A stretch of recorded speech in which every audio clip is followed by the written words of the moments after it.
الطائرات وهذه. نحن لدينا قنبلة نووية من أكثر من سنتين، التجربة النووية ربما تعمل خلال أسابيع. لماذا نحن نمتلك هذه الأسلحة؟ لماذا؟ إن لم يكن دفاعا عن الحق العربي ودفاعا عن الحق الإسلامي ودفاعا. أخي الكريم، السعودية لا تريد الدخول في حرب. السعودية أصبحت تمتلك قنبلة نووية. الشعب السوري نعم نمتلك القنبلة النووية. نعم بكل بساطة نعم نمتلك القنبلة النووية. هذا خبر عاجل، على أول مرة أسمع. اخي الكريم، ليس خبر عاجل. القوى الكبرى تعرف ان يعني نحن كنا نقول انه اذا ايران قامت باعلان التجربه النوويه بوقاحه سوف تقوم المملكه العربيه السعوديه باعلان التجربه، لا مشكله. ولكن ما دام انه كل يعني اقصد انه تكلم سياسه. الشعب السوري يذبح، بشار الاسد يجب ان يرحل. جيد، السعوديه لا تريد مقاتله احد، لا روسيا ولا غير روسيا، ولكن اسعار النفط لن ترتفع، سوف يبقى في بحر ال $40 للسنتين القادمه. ما لم يعني. طيب انا اسالك بالله، اسالك قبل ان نروح الى نتائج التصويت، نريد ان نروح الى نتائج التصويت كالدحام، لكن باختصار عندي لك سؤال باختصار. كلمه واحده اخي الكريم. تفضل. انا اريد ان اقول لك جمله باختصار. إيه؟ الجيش العربي السعودي لن يترك الشعب السوري، الشعب العربي السوري يذبح، ولا يترك الشعب العربي اليمني يذبح. نحن نريد هكذا لقيادتنا السياسيه تتصرف حسب رغباتنا. نحن الذين نطلب من قيادتنا السياسيه، والجيش العربي السعودي لن يتخلى عن قياده الامه العربيه والاسلاميه ايا كان الثمن.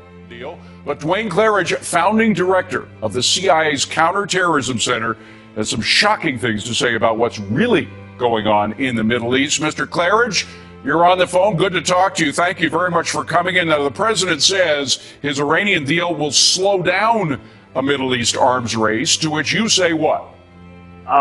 This is simply another foolish assertion of Obama. He must think that the majority of the Americans are as ignorant as the Americans who vote for him. I mean, this is absolute nonsense. It will create an arms race. Well, specifically where? A lot of people, Mr. Claridge, have talked about Saudi Arabia. They certainly have more money than anybody in the Middle East. Are you concerned about the possibility they may get a nuclear bomb? Saudis already have the bomb. But people fail to remember. Hold on a second, Mr. Claridge. Let me just emphasize that point, because that's an important point. You say Saudi Arabia already has a nuclear bomb? Several. From where did they get it? They don't have a nuclear program, do they? Well, people forget that it was the Saudis who financed the Pakistani bomb. They put billions of dollars into that effort to create that nuclear capability. And in return, of course, they got something. Now, people can argue whether it was dibs on 4 nuclear devices or 7. That's the argument. But no one who's really in the know argues that they do have access to nuclear weapons. Well, this is extraordinary news, I think, for a lot of Americans, Mr. Claridge. And you do, just for those who don't know your background, you have a very extensive background. See, you still have a lot of contacts in the Middle East. Are these nuclear weapons that you say Saudi Arabia now has, are they in Saudi Arabia, or are they in Pakistan waiting to be shipped to Saudi Arabia, or what? I can't answer that question. But what I can say is that people argue whether the Saudis could actually deliver the weapons to Iran. I say they could. They have a capability with their F-15s, and don't forget the Chinese missile system that sits in the middle of the desert of Saudi Arabia, which has been kept up to date. But to really do some damage to Saudi Arabia, the F-15s could easily destroy the oil facilities of Arabistan, Bandar Abbas, and finish that all off. Final question, Mr. Claridge. We're short on time, but is it conceivable that the Saudis may use these nuclear weapons, if they have them, to take out these positions in Iran before the Iranians get a bomb? I cannot answer that question. But I think if you sit around some evening on your patio with a fine glass of vintage port and a fine cigar, you may be able to come up with the answer yourself. All right. Dwayne Claridge, a legend in the CIA. Dwayne Claridge, thank you very much for joining us. علمت BBC من مصادر عديدة أن السعودية استثمرت في المشروع النووي لباكستان، وأنها على قناعة بإمكانية حصولها مستقبلا على سلاح نووي منها.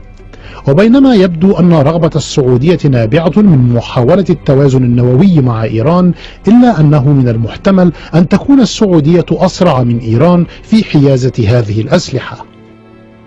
وأخبرني أحد كبار المسؤولين في حزب الناتو أنه اطلع على تقارير استخباراتية تفيد بوجود أسلحة نووية صنعت في باكستان لصالح السعودية، وأنها جاهزة لتسليمها إلى المملكة في أي وقت، وهو الأمر الذي أكده مسؤول استخباراتي سابق في باكستان. ومنذ عدة أعوام دأبت السعودية على الإعراب عن قلقها للمسؤولين الأمريكيين من حيازة إيران للأسلحة النووية في المستقبل، وعن نية المملكة لحيازة سلاح نووي. وأهم رسالة هي ما أرسلها الملك عبد الله إلى دينيس روس المبعوث الأمريكي للشرق الأوسط، التي تعهد فيها بالحصول على القنبلة النووية إذا حصلت عليها إيران. وكان هناك الكثير من الحديث عن تمويل سعودي للمشروع الباكستاني، شريطة أن تحصل السعودية على السلاح النووي من باكستان عند الضرورة. هذه صورة عمرها نحو 10 أعوام لوزير الدفاع السعودي في زيارة لمؤسسة الأبحاث النووية في باكستان، ويظهر فيها نواز شريف الذي كان رئيسا للوزراء آنذاك، وعبد القدير خان العالم النووي الباكستاني. أعتقد بشدة أن السعودية ترى أن هناك تفاهما مع باكستان في أن لديها الحق في الحصول منها على سلاح نووي.